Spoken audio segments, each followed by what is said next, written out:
축복합니다. 우리 옆에 계신 분들에게 잘 오셨습니다. 이렇게 한번 축복해 주시겠습니까? 네, 잘 오셨습니다. 주님의 이름으로 환영하고 축복합니다. 그리고 또 이번에 명절을 맞이하여서 많은 분들이 고향으로 떠나기도 하시고 또한 가족들과 함께 보내시기 위해서 고향으로 오기도 하셨는데 우리 옆에 계신 분들에게 즐거운 명절 되십시오. 이렇게 다시 한번 인사해 주시면 감사하겠습니다. 네, 이번 명절을 통해 하나님의 은혜 가운데 가족들과 즐겁고 유익한 시간 보내시기를 주님의 이름으로 축원합니다. 저는 오늘 그의 은혜의 풍성함이라는 제목을 가지고 함께 하나님의 말씀을 나누기를 원합니다. 우리가 흔히 하나가 되었다라는 말을 참 많이 합니다. 그럼 이 하나 됐다는 말의 의미는 무엇이겠습니까? 이 하나 되었다는 말에 대해서 약간의 오해가 있습니다. 그 오해가 뭐냐면 예를 들어서 회사에서 밥을 먹는데 부장님이 우리는 모두 짜장면으로 통일한다. 그럼 네. 그리고 모든 직원들이 다 같이 짜장면을 먹는 것, 그것을 하나 되었다라고 생각하시는 그러한 경우가 있습니다. 그때 누군가 손을 들고 저는 짬뽕 먹겠습니다. 그러면은 하나됨이 깨졌다라고 생각하는 그러한 경우가 있을 때가 있죠. 그런데 이것은 하나 되었다라기보다는 뭔가 획일화되었다라고 보는 것이 맞습니다. 이 획일화된 것은 때로 굉장히 필요할 때가 있습니다. 시간이 급박할 때, 또한 밥 먹는데 많은 시간을 쓸 수 없을 때, 예를 들어서 비행기가 곧 출발하는데 비행기 타기 직전에 밥을 먹고 있는데 누구는 짜장면, 누구는 짬뽕, 누구는 볶음밥, 이러면 시간이 많이 걸리니까 오히려 효율성이 떨어지겠죠. 그런데 이렇게 시간이 급박하거나 급할 때는 획일화시켜서 모두 짜장면 먹는다, 그렇게 먹고 가는 게 훨씬 낫습니다. 그런데 우리가 평상시에 여유가 있고 또한 모두가 즐겁게 식사하는 자리에 짜장면으로 획일화한다, 이것은 하나 되는 것이 아닙니다. 그럼 하나 된다는 것은 뭐냐면 누구는 짜장면 또는 누구는 짬뽕, 누구는 볶음밥을 다 같이 한 상에서 어우러져서 먹는 것, 이것이 바로 하나됨의 올바른 정의라는 것입니다. 그래서 예를 들자면 우리 찬양대가 찬양을 잘해 주셨는데 이 찬양대가 한 가지 소리로만 찬양을 한 것이 아닙니다. 네 파트로 나누어서 소프라노, 베이스, 테너, 엘토, 이렇게 네 파트로 나누어서 각자의 소리를 낸 것입니다. 근데 이 각자의 소리가 어우러져서 화음을 이뤘기 때문에 우리는 이 찬양을 하나 되었다라고 들을 수가 있다는 것이죠. 즉 하나 되었다는 것은 뭐냐면 단 한 가지로 획일화된 것이 아니라 각자 다른 사람들이, 또한 각자 다양한 사람들이 어우러져서 하나의 하모니를 이뤄내는 것, 화음을 이뤄내는 것이 바로 하나 되었다라는 것의 올바른 뜻이라는 것입니다. 이 하나 된 것이, 이 어우러지는 것이 가장 먼저 나오는 게 창세기 1장입니다. 창세기 1장에 보면은 하나님께서는 다양한 것들을 창조하셨죠. 다양한 식물과 다양한 동물과 그리고 다양한 새들과 물고기들을 창조하셨습니다. 그리고 그 모든 것들이 어우러져서 하나를 이루는 것을 볼 때 보기에 심히 좋으셨다라고 말씀을 하셨죠. 또한 사람을 지으시고 이 사람도 어우러지게 하셨습니다. 그래서 창세기 2장에 보면은 최초의 공동체인 가정이 나옵니다. 그런데 이 가정을 가만히 보십시오. 남자끼리 여자끼리가 아니라 남자와 여자, 어떻게 보면은 가장 극단적으로 다르고 가장 극단적으로 대조적인 것이 남자와 여자 아닙니까? 그런데 이 극단적으로 다른 남자와 여자가 어우러져서 한 몸을 이루고 하나를 이루는 것이 바로 가정이고 공동체라는 것이죠. 많은 분들이 결혼할 때 그런 얘기들을 많이 하십니다. 그게 뭐냐면 우리는 너무 공통점이 많습니다. 우리는 너무 닮은 점이 많습니다. 그리고 공통점이 많아서 닮은 점이 많아서 결혼합니다 라고 말씀들을 하십니다. 그런데 가만히 보면은 공통점이 많거나 닮은 점이 많아서 결혼하는 게 아니라 두 분이 굉장히 다른 경우가 많아요. 사람은 자기가 가지고 있는 걸 남이 가지고 있으면 별로 매력을 느끼지 못합니다. 그런데 내가 갖지 않은 걸 남이 가졌을 때 그것에 대해서 굉장한 매력을 느끼게 되는 거죠. 예를 들자면 어떤 분은 굉장히 내성적인데 이분은 어떤 분에게 매력을 느끼냐면 외향적인 분에게 매력을 느낍니다. 그리고 외향적인 분은 내성적인 분에게 매력을 느끼죠. 그리고 어떤 분은 성격이 굉장히 빠른 분이 있고 어떤 분은 굉장히 성격이 느긋한 분이 있습니다. 그런데 이 둘이 서로를 바라보면서 저 사람은 참 화끈하다, 그것에 대해서 매력을 느끼고 저 사람은 참 여유가 있다, 이것에 대해서 매력을 느끼기 때문에 성격이 빠른 사람과 느린 사람이 함께 어우러져서 하나를 만드는 것, 이것이 바로 가정이라는 것입니다. 그런데 가정뿐만 아니라 사도행전 2장에 보면은 교회가 탄생합니다. 교회 역시 공동체죠. 그런데 교회에 똑같은 사람들, 유대인들 또는 제자들, 이렇게 획일화된 사람들이 모인 것이 아니라 다양한 사람들이 모입니다. 정말 말 그대로 남녀노소, 빈부귀천, 유대인이나 이방인이나 또는 남자나 여자나 부한 자나 가난한 자나 또는 존귀한 자나 비천한 자나 또는 자유자나 노예나 모든 사람들이 모여서 함께 공동체를 이루는 것이 바로 교회라는 것입니다. 그래서 이 교회는 각자 다른 삶의 배경을 가진 사람들, 그리고 얼굴이 다른 것만큼 생각도 다르고 삶의 환경도 다른 사람들이 어우러져서 하나의 화음을 만들어내는 그러한 공동체가 바로 교회라는 것입니다. 우리가 이 세상을 바라보면은 이 세상이 어우러져서 하나가 되기보다는 너무나 심오하게 갈라져 있는 것을 보게 됩니다.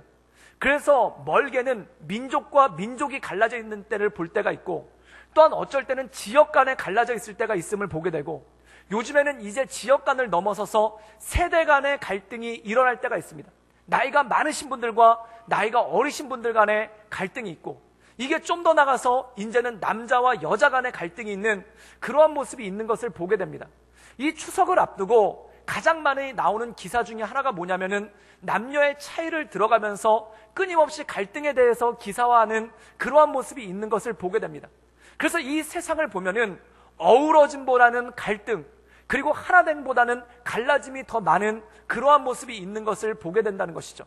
그러나 하나님께서 창조하신 세상은 각자가 다양하지만 남녀노소 빈부 귀천이지만 모두가 어우러져서 하나의 화음을 만들고 온전한 공동체를 이뤄나가는 것이 바로 하나님께서 창조하신 창조의 원리라는 것입니다. 그리고 그 창조의 원리를 이루시기 위해서 하나님께서 가정을 세우시고, 그리고 교회를 세우시고 우리를 믿음의 공동체로 불러주셨다는 것이죠. 저희들에게는 사명이 있습니다. 이 여러 가지 색깔로, 또한 여러 가지 갈등으로, 또한 여러 가지 것들로 갈라져 있는 이 세상 가운데 하나님의 말씀으로 하나 되며 하나님의 은혜 가운데 어우러지는 온전한 공동체가 우리 삶 가운데, 우리 교회 가운데, 우리 나라 가운데 이루어질 수 있기를 주님의 이름으로 축원합니다. 그렇다면 이 모든 갈라진 것들, 이 모든 갈등하는 것들을 하나로 어우러서 온전케 만드는 것이 무엇인가? 그것이 바로 교회라는 것입니다. 우리가 지난주까지 로마서 말씀을 함께 묵상을 하였고, 오늘부터는 에베소서 말씀을 묵상하고 있습니다. 그럼 이 에베소서의 주제는 딱 하나입니다. 그게 뭐냐면 어우러짐입니다. 어떻게 어우러져서 하나가 되는가? 바로 예수 그리스도 안에서 어우러진다는 것입니다. 그래서 이 에베소서를 보면은 가장 많이 나오는 단어가 뭐냐면 그리스도 안에서, 예수 안에서라는 단어가 가장 많이 나오게 되는 것을 보게 됩니다. 사랑하는 여러분, 우리 모든 사람들이 그리스도 안에서, 예수 안에서 온전함으로 어우러져서 온전한 하나님의 나라를 이루어가는 놀라운 역사가 모든 교회 가운데 있기를, 그리고 이 민족 가운데 있기를 주님의 이름으로 축원합니다. 그렇다면 이렇게 어우러질 수 있는 능력은 어디서 오는가? 그것에 대해서 말씀하고 있는 것이 오늘 에베소서의 말씀입니다. 우리 함께 에베소서 1장 5절에서 7절까지의 말씀을 함께 읽도록 하겠습니다. 우리 다 같이 읽겠습니다. 그 기쁘신 뜻대로 우리의 예정하사 예수 그리스도로 말미암아 자기의 아들들이 되게 하셨으니, 이는 그가 사랑하시는 자 안에서 우리에게 거저 주신 바 그의 은혜의 영광을 찬송하게 하려는 것이라. 우리는 그리스도 안에서 그의 은혜의 풍성함을 따라 그의 피로 말미암아 속량 곧 죄사함을 받았느니라. 오늘 말씀 가운데 보면은 교회의 본질에 대해서 말씀하고 있습니다.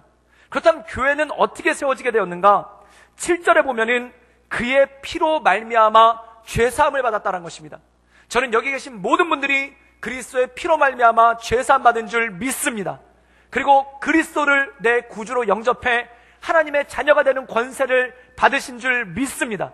그렇다면 그리스도의 피로 말미암아 구원함을 입은 사람들은 어떠한 삶을 사는가? 6절에 보면은 그의 은혜의 영광을 찬송하게 된다는 것입니다. 저는 구원받은 우리 모든 성도님들이 하나님을 찬양하며 감사하며 예배하며 나가는 우리 모든 성도들 되기를 주님의 이름으로 축원합니다. 그렇다면 우리가 죄사함을 받기 전에 우리의 삶 가운데 죄가 있을 때, 그리고 이 세상 가운데 죄가 있을 때 어떠한 현상이 나타나는가? 그것이 창세기 2장과 3장에 보면은 놀랍게 나타나는 것을 보게 됩니다. 창세기 2장에 보면은 모든 것이 어우러졌을 때, 그리고 모든 것이 주님 안에서 어우러져 하나 됐었을 때 주님은 이렇게 말씀하십니다. 보기에 심히 좋았더라. 그리고 사람들은 어떻게 반응하는가? 남자가 여자를 봤을 때 가장 첫 마디가 이것입니다. 내 뼈 중에 뼈요, 내 살 중에 살이라. 하나님을 찬양할 뿐만 아니라 사람이 사람을 바라보면서 감탄하고, 사람이 사람을 보면서 칭찬하고, 또한 사람이 사람을 보면서 사랑하는 것, 이것이 바로 창조의 원리라는 것입니다. 그런데 죄가 들어오니까 말이 바뀌게 됩니다. 그 말이 어떻게 바뀌게 되냐면, 창세기 3장에 아담과 하와가 선악과를 따먹고 죄를 짓죠. 그때 이 아담이 자기 아내를 바라보면서 가장 먼저 한 말이 이것입니다. 하나님께서 주신 이 여자 때문에 내가 선악과를 따먹었습니다. 하나님께서 나에게 보내주신 이 여자 때문에 내가 죄를 짓게 되었습니다 라고 고백한다는 겁니다. 여기 보면은 이 아담의 입에서 두 가지 원망이 나옵니다. 첫 번째 원망은 무엇인가? 바로 하나님에 대한 원망이라는 겁니다. 하나님께서 나에게 이 여자를 보내주셨습니다. 하나님께서 나에게 이런 환경을 보내주셨습니다. 하나님께서 나에게 이런 상황을 주셨습니다. 그리고 하나님께서 주신 이 상황 때문에 내가 죄를 짓게 되었습니다. 하나님께서 보내주신 이 여자 때문에 죄를 짓게 되었습니다. 즉 하나님에 대한 원망과 자기 아내에 대한 원망이 동시에 나타나게 되는 것을 볼 수가 있다는 것입니다. 사랑하는 여러분, 죄가 있기 전에는 사람들이 하나님을 찬양하고 가족들끼리 서로 칭찬했습니다. 그리고 감탄했습니다. 그런데 죄가 들어오니까 어떤 일이 생기는가? 하나님을 찬양하는 대신에 내게 주어진 환경을 원망하게 되고, 그리고 내 주변 사람들을 원망하는 그러한 일들이 생기게 되는 것을 볼 수가 있더라는 것입니다. 사랑하는 여러분, 죄가 들어온 징조가 무엇인가? 감사가 사라지고 찬양이 사라지고 원망이 우리들의 삶을 자리 잡고 있다는 것입니다. 사랑하는 여러분, 이 세상을 보십시오. 원망이 가득합니다. 모든 것들에 대한 원망, 모든 상황에 대한 원망, 그리고 모든 사람들에 대한 원망이 가득한 것이 바로 이 세상의 특징이라는 것이죠. 그런데 놀라운 것이 있습니다. 이 원망이 가득한 세상 가운데 하나님의 은혜가 임할 때, 하나님의 역사가 임할 때 이 원망이 바뀌는 놀라운 역사가 있다는 것이죠. 성경에 보면은 누가복음 19장에 삭개오라는 사람이 등장합니다. 이 삭개오라는 사람의 인생에 대해서 성경은 딱 한마디로 정의합니다. 그는 키가 작았고 세리장이었고 부자였다. 이 한마디, 그는 키가 작았고 세리장이었고 부자였다. 그 한마디에 그의 인생이 다 녹아 있습니다. 그게 뭡니까? 한마디로 얘기해서 억울한 일을 많이 겪은 사람이다. 그리고 그 억울함을 극복하려고 출세한 사람이라는 겁니다. 즉 말 그대로 억울해서 출세한 사람이 바로 삭개오라는 것이죠. 그럼 억울해서 출세했는데 그의 마음 가운데 억울함이 풀렸는가? 그의 마음 가운데 한스러움이 풀렸는가? 그렇지 않다는 거예요. 그래서 그가 갈급한 마음을 가지고 뽕나무 위에 올라가서 예수님을 만나려고 하죠. 그리고 예수님께서 그에게 오셔서 그의 집에 유했을 때, 그의 집에 거하셨을 때 놀라운 일이 벌어집니다. 그게 뭐냐면 삭개오가 이렇게 말합니다. 내가 누군가의 물건을 토색했다면, 내가 누군가의 물건을 강제로 빼앗았다면 내가 그것을 4배나 갚겠습니다. 그리고 내 재산의 절반을 나누어서 그것으로 가난한 사람들을 돕겠습니다 라고 말한다는 겁니다. 사랑하는 여러분, 이것은 뭘까요? 시각의 변화가 왔다는 거예요. 그 전에 이 삭개오는 키가 작았기 때문에 사람들에게 얼마나 많은 서러움과 천대와 괄시를 맺었겠습니까? 그래서 그걸 극복하려고 노력을 해서 세리장이 되고 부자가 된 거예요. 그런데 마음 가운데 상처가 사라지질 않아요. 마음 가운데 아픔이 사라지질 않아요. 자기를 향해서 억울하게 얘기했던 사람, 자기에게 상처를 주었던 사람, 그리고 자기를 괴롭혔던 사람들이 떠나가질 않아요. 그런데 예수님을 만나는 순간 그의 인생이 변했다는 것입니다. 어떻게 변하는가? 자기를 괴롭혔던 사람이 기억나는 게 아니라 내가 누군가를 괴롭힌 게 기억이 나는 거예요. 누군가 나를 못 살게 군 것이 기억이 나는 게 아니라 내가 누군가의 물건을 강제로 빼앗은 것이 기억이 나는 거예요. 그때 어떤 일이 나타나는가? 회개가 나온다는 것입니다. 우리나라 말에 이런 말이 있습니다. 원수는 물에 새기고 은혜는 물에 새기고 원수는 돌에 새긴다는 얘기가 있습니다. 이 말 뜻이 뭘까요? 누군가에게 상처받은 것은 돌에 새겨서 절대 잊지 않는다는 겁니다. 그런데 어떤 문제가 있는가? 내가 누군가에게 상처 준 거, 내가 누군가에게 잘못한 거는 기가 막히게 잃어버리는 것이 사람의 모습이라는 것입니다. 제가 한 청년 가정을 신방한 적이 있는데 이분들이 명절 때 만나서 대판 싸운 거예요. 누가 싸웠냐면 아버지와 아들이 싸웠어요. 그래서 둘 다 너무 상처를 크게 받은 거예요. 그래서 그 어머니 되시는 권사님이 저한테 상담을 해달라고 그래서 가서 상담을 하러 갔죠. 그래서 아버지 되시는 분을 만났더니 이 아버지 되시는 분이 울면서 뭐라고 하냐면은 그놈이 집을 나가겠다고 그랬다고, 그리고 그놈이 나를 아버지라고 안 부르겠다고 그랬다고, 그놈이 자기는 아버지가 없다고 그랬다고, 그러면서 집을 나가버렸다는 거예요. 그래가지고 제가 그 얘기를 듣고 화가 났어요. 그래서 분개해서 그 아들을 만났죠. 그 아들 청년을 만났는데 아들 얘기를 들어보니까 아들 얘기는 또 조금 달라요. 뭐라고 얘기하냐면 아버지가 나가라고 그랬다는 거예요. 아버지가 너 같은 자식 없다고 그랬다는 거예요. 근데 가만히 들어보니까 이분들이 아버지는 자기가 한 말은 기억 못해요. 분명히 모든 얘기를 종합해 봤었을 때 두 분이 투닥투닥 논쟁이 있다가 아버지가 화가 나가지고 이놈 집을 나가라, 너 같은 아들 나한테는 없다, 호적에서 파버리겠다 그랬더니 아들이 발끈해서 일어나면서 네 가지요, 저도 아버지 없습니다, 그리고 나간 게 이 모든 상황이에요. 그런데 아버지는 자기가 아들한테 한 얘기는 기억이 안 나요. 그리고 아들이 자기한테 한 얘기만 기억이 남아서 이게 가슴이 아픈 거예요. 또한 아들 역시 자기가 아버지한테 한 얘기는 기억이 안 나요.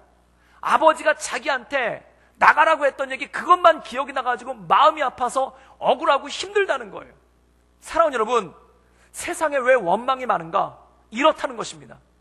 상처를 받은 사람은 많은데 상처를 준 사람은 없어요. 내가 상처받은 거는 일일이 다 기억이 나는데 내가 누군가한테 상처를 준 거에 대해서는 전혀 기억이 없더라는 겁니다. 삭개오도 마찬가지예요. 삭개오도 어렸을 동안 키가 작았기 때문에 그가 받았던 천대와 서름은 다 기억이 돼요. 그런데 자기가 누군가를 힘들게 하고 어렵게 하고 누군가의 물건을 강제로 빼앗은 것은 기억이 하나도 안 나는 거예요. 그러다 어떤 일이 생기는가? 예수님을 만나는 순간, 예수님을 맞닥뜨리는 순간, 예수님이 그 안에 오시는 순간, 성령님이 그의 마음을 두드리는 순간 누군가 나를 억울하게 한 것이 기억이 나는 게 아니라 내가 다른 사람을 억울하게 한 것이 기억이 나고, 내가 누군가의 물건을 강제로 빼앗은 것이 기억이 나고, 내가 누군가에게 상처를 준 것이 기억이 난다는 것입니다. 사랑하는 여러분, 성령께서 오시면 어떤 일이 생기는가? 회개하는 역사가 일어나는 줄 믿습니다. 이 회개의 역사가 일어날 때 하나됨이 있을 수 있는 거예요. 이 회개의 역사가 일어날 때 어우러짐이 있기 시작하는 거예요. 주님께서 내 안에 오실 때, 그리스도의 은혜가 내 안에 있을 때, 그리고 내가 그리스도 안에 있을 때 어떤 일이 있는가? 회개하는 놀라운 역사가 우리 삶 가운데 벌어진다는 것입니다. 저는 성령께서 우리 마음 가운데 오셔서 우리가 주 앞에 또한 사람들 앞에 죄 지었던 것들, 상처 주는 말을 했던 것들, 그런 것들을 두드리시고 우리에게 부담을 주셔서 우리가 회개할 수 있기를 주님의 이름으로 축원합니다. 그게 하나님의 놀라운 역사인 거예요. 그래서 우리가 부흥회를 끝내고 나면 많은 분들이 눈물을 흘립니다. 그리고 자기 가족들한테, 자기 남편한테, 아내한테, 그리고 부모님한테, 자녀한테 잘못했다고 미안하다고 얘기합니다. 왜 그럴까요? 그전에는 나만 억울했어요. 내가 제일 힘들었어요. 내가 상처 제일 많이 받았어요.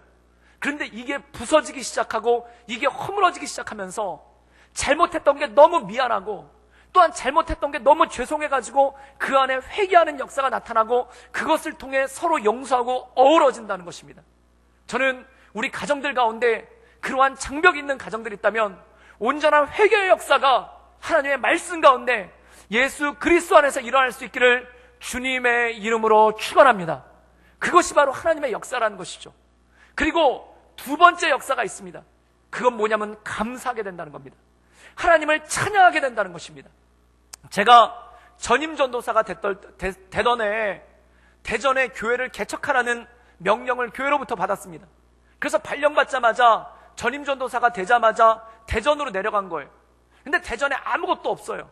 그래서 제가 선발대로 내려가가지고 교회 개척할 건물을 알아보고, 그리고 땅을 알아보고, 그 다음에 건물 계약이 끝난 다음에 거기를 다 공사를 해서 예배 드릴 수 있도록 한 달 동안 그걸 만지는 거예요. 그래서 집은 그때 이사를 못 해가지고 고시원을 하나 얻어가지고 들어갔는데 6개월 이상 장기 투숙자만 창문 있는 방을 주고 저 같은 단기 투숙자는 지하방 창문 없는 방밖에 쓸 수 없다고 그래가지고 그 고시원 지하실에서 한 달을 유하면서 한 달을 머물면서 그 마치 지하 감옥에 갇힌 요셉처럼 이 교회 그 개척하는 걸 한 거예요. 그래가지고 업자들 이렇게 오시라고 해가지고 교회 공사하고 그리고 음향 깔고 그리고 단을 만들고 커튼 붙이고 막 그런 공사를 한 달 동안 했죠.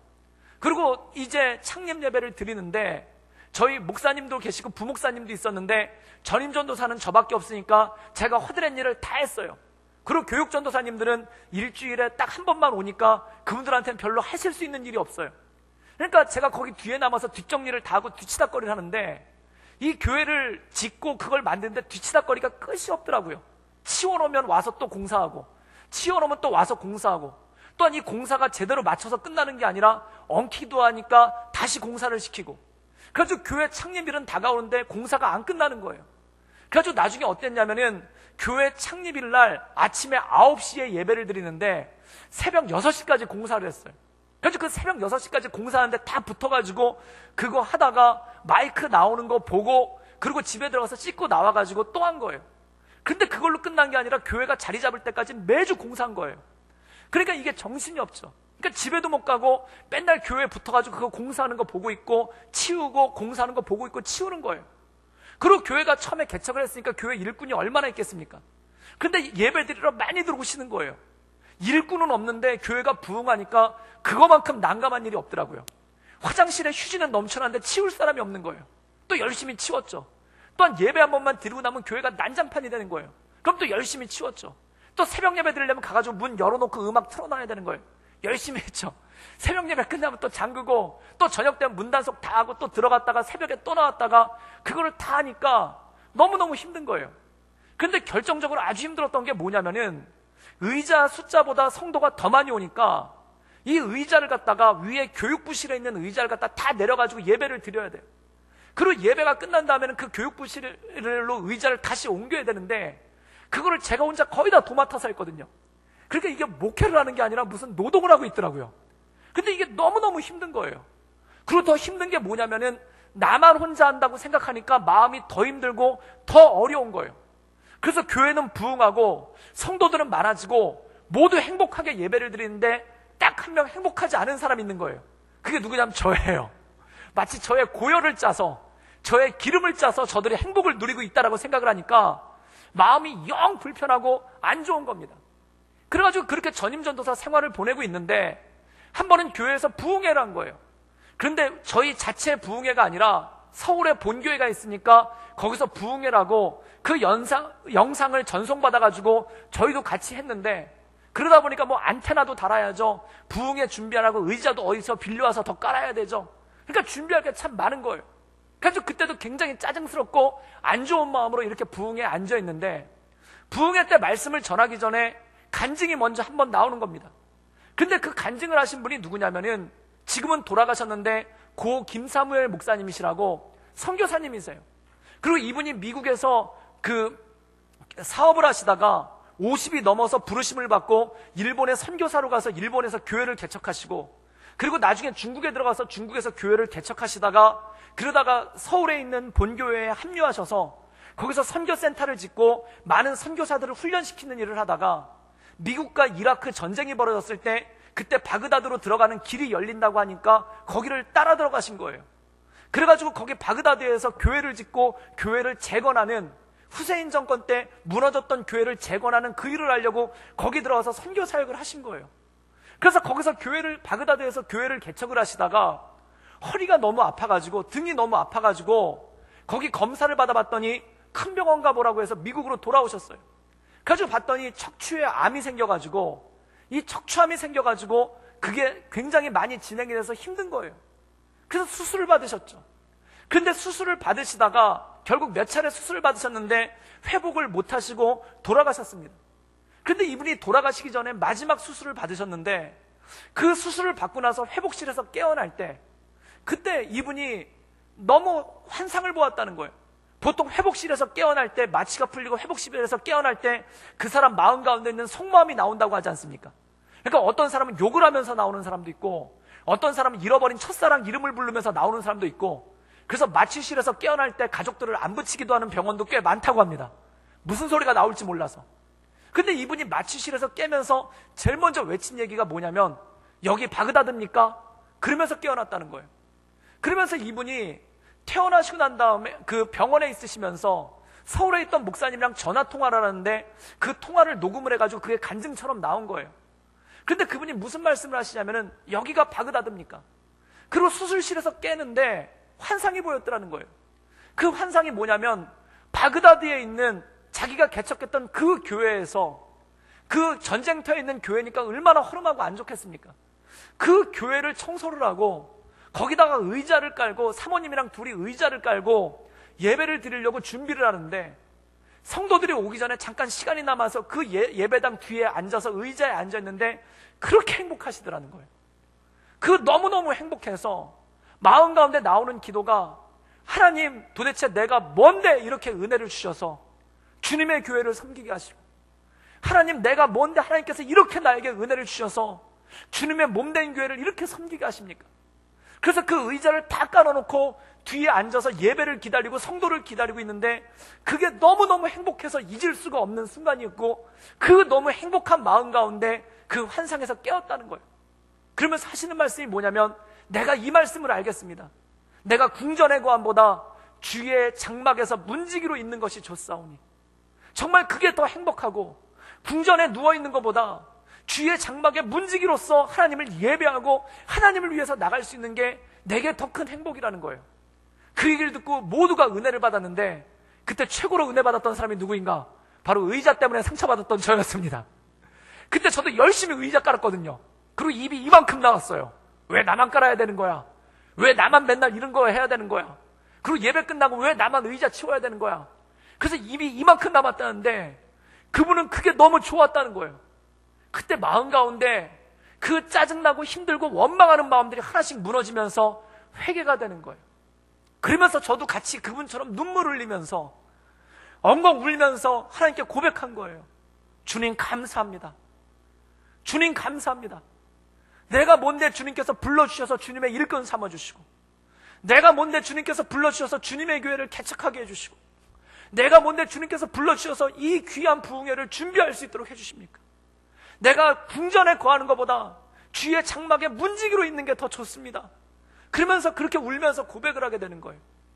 그러니까 너무 행복한 거예요. 하늘나라가 거긴 거예요. 그러다가 거기서 또 한 가지 떠오르는 것이 있었는데, 그게 뭐였냐면, 제가 고등학교 다닐 때, 고등학교 2학년 때 미술실에 모여서 맨날 기도했었거든요. 근데 제가 고등학교를 별로 행복하게 다니지는 못했어요. 왜냐하면 공부를 심히 못했기 때문에. 원래 공부 잘하는 학생들도 고등학교는 별로 행복하지 않은데, 저는 공부를 심히 못했기 때문에 그렇게 행복하지가 않았습니다. 그래서 학교 가면은 늘 자존심 상하고, 학교 가면 늘 안 좋은 얘기 듣고, 학교 가면은 늘 꾸중만 들었죠. 그런데 미술실에서 미술 선생님이 그때 학생들을 모아가지고 미술실에서 기도회를 했는데, 특별히 거기 공부 못하는 애들이 많이 모였어요. 그런데 거기서 공부 못하는 크리스찬들이 모여서 기도를 하다가 거기서 너무 은혜가 온 거예요. 그래서 너무 은혜가 오는데, 그때 한 명이 우리가 이 은혜를 나눴으면 좋겠다. 그래가지고 뭘 했냐면 화장실 청소를 하자는 거예요. 그 당시 우리 학교에 화장실이 14개가 있었는데, 그 화장실은 담배 피다 걸린 애들, 그리고 뭐 잘못해서 사고 친 애들이 벌 받느라고 청소하는 게 화장실이에요. 그러니까 벌 받으려고 화장실 청소를 하니까 화장실이 깨끗하겠습니까? 늘 더럽고 늘 냄새가 나죠. 그래서 우리가 저기를 치우자. 그래가지고 헌금을 해서 빗자루를 사고 호스를 사고 화장실 세제를 사고, 그래가지고 매일같이 방과 후마다 화장실에 가가지고 청소를 되게 열심히 한 거예요. 그래가지고 10여 명의 학생들이 그걸 청소를 한 거예요. 그리고 마지막에 교무실 근처에 제일 큰 화장실이 있는데, 거기 다 모여가지고 청소를 하면서 찬양을 하는데, 그 화장실에서 찬양을 하면 공명이 울려가지고 소리가 되게 노래 잘 부르는 것 같지 않습니까? 그런데 거기서 찬양을 하는데 그게 그렇게 행복한 거예요. 그게 그렇게 좋은 거예요. 그래서 거기서 청소를 하다가, 거기서 그 고등학생들이, 특별히 공부 못한 애들이 거기 서가지고 하나님을 찬양하는데, 그게 너무 행복하고 그게 너무 좋고 그게 너무 기쁜 거예요. 그러면서 불렀던 찬양이, 주 하나님 지으신 세계, 주 예수와 동행하니 그 어디나 하늘나라, 그리고 주님께서 내 길 인도하시니 내 인생에 샘물 나게 하시고 나의 앞길 천국에서 반석되게 하시고 내 삶을 주관하시는 주님, 지금까지 인도해 주신 주님, 그 주님을 찬양할 때 그게 너무 그렇게 행복한 거예요. 사랑하는 여러분, 예수 믿으면 행복한 줄 믿습니다. 왜 행복할까요? 그냥 사는 게 행복해요. 그냥 사는 게 행복해요. 나한테 생명 주신 게 너무 행복해요. 그리고 내가 이 땅을 살아가는 게 너무 행복해요. 그리고 그것 때문에 너무 감사해서 주님 감사합니다, 주님 감사합니다, 그 고백 외에는 할 수가 없는 거예요. 그때 그 말씀을 깨달았습니다. 하박국 선지자의 말. 비록 우리에게 무화과 나무가 없고 감람나무에 열매가 없으며 포도원에 소출이 없으며 외양간 송아지 없고 우리의 양떼가 없어도 나는 날 구원하신 그 하나님 여호와로 말미암아 내가 기뻐하고 즐거워하리로다. 사랑하는 여러분, 이 고백이, 이 찬양이 우리 삶 가운데 있기를 주님의 이름으로 축원합니다. 그때 너무 행복한 거예요. 너무 즐거운 거예요. 이게 사는 맛이로구나. 이게 성도의 삶이로구나. 아무것도 없어도 그거 자체 하나만으로 행복하고 그것만으로 좋은 거예요. 그때 어떤 일이 생기는가? 감탄이 일어나게 됩니다. 하나님을 예배하게 됩니다. 하나님 앞에 나아가게 됩니다. 모든 원망이 사라지는 거예요. 그리고 거기서 딱 하나 감사하는 거예요. 주님, 내가 뭔데 나를 택해서 주님의 자녀 삼으셨습니까? 내가 뭔데 나를 택해서 주님을 예배하게 하셨습니까? 내가 뭔데 나를 통해 주님의 일을 이루십니까? 고맙습니다, 주님. 감사합니다, 주님. 너무 고맙습니다. 그 말 외에는 아무 말도 할 수가 없고 그 감사 외에는 아무것도 할 수가 없는 거예요. 사랑하는 여러분, 그 고마우신 주님, 그 주님을 찬양하며 날마다 하나님 말씀 가운데 승리하며 나갈 수 있기를 주님의 이름으로 축원합니다. 지금 사도 바울이 그걸 고백하는 거예요. 우리가 그리스도 예수 안에서 그의 피로 말미암아 죄사함을 받았으니 우리 인생 가운데 찬양밖에 무엇이 남지 않게, 찬양 외에 무엇이 있겠는가? 우리 인생 가운데 찬양 외에 무엇이 남겠는가? 그때 모든 원망들이 사라지고 모든 상처들이 사라지고 주 안에서 딱 한마디 고백. 주님 고맙습니다. 구원해 주셔서 감사합니다. 예배하게 해주셔서 감사합니다. 나로 주님의 전에서 봉사하게 해주셔서 감사합니다. 그리고 내가 뭔데 주님의 전에 문지기로 세워주십니까? 그것에 감사하며 나가는 삶입니다. 사랑하는 여러분, 저는 우리의 삶 가운데 주님을 예배함으로 말미암아 주님 안에 이 감사가 회복되기를 주님의 이름으로 축원합니다. 그냥 이 원망이 가득한 세상 가운데 오직 주님만을 감사하며 그 고마우신 주님만을 바라보며 주님을 찬양하는 삶, 그리고 내게 가족들을 주신, 그리고 내게 사랑하는 교회 공동체 식구들을 주신, 그리고 이 나라와 이 민족을 주신 그 하나님께 감사하며 내 삶의 자리를 하나님의 나라로, 그리고 예배의 처소로, 축복의 통로로 만들어가는 우리 구독교회 모든 성도들 되기를 주님의 이름으로 축원합니다. 함께 기도하겠습니다. 이 시간 함께 우리가 목소리를 모아 기도하며 나가기 원하는 것은, 고마우신 주님, 감사하신 주님, 나를 구원하시고 나를 주님의 자녀 삼으시고 나를 예배의 자리로 불러주신 그 주님, 그것만으로 너무 고맙습니다. 내가 뭔데 나를 택하셔서 주님의 자녀 삼으시고 나를 예배의 자리로 불러주셔서 나에게 예배하게 하신 주님, 그 주님을 찬양하며 내가 일평생 살아가기를 원합니다. 그 고마우신 주님을 높이며 내가 일평생 감사하며 살아가기를 원합니다. 주님, 내 삶을 붙잡아 주시고 내 삶을 인도하여 주시옵소서. 우리 다 같이 주님께 감사한 마음으로, 간절한 마음으로 기도하며 나가겠습니다. 함께 기도하시겠습니다.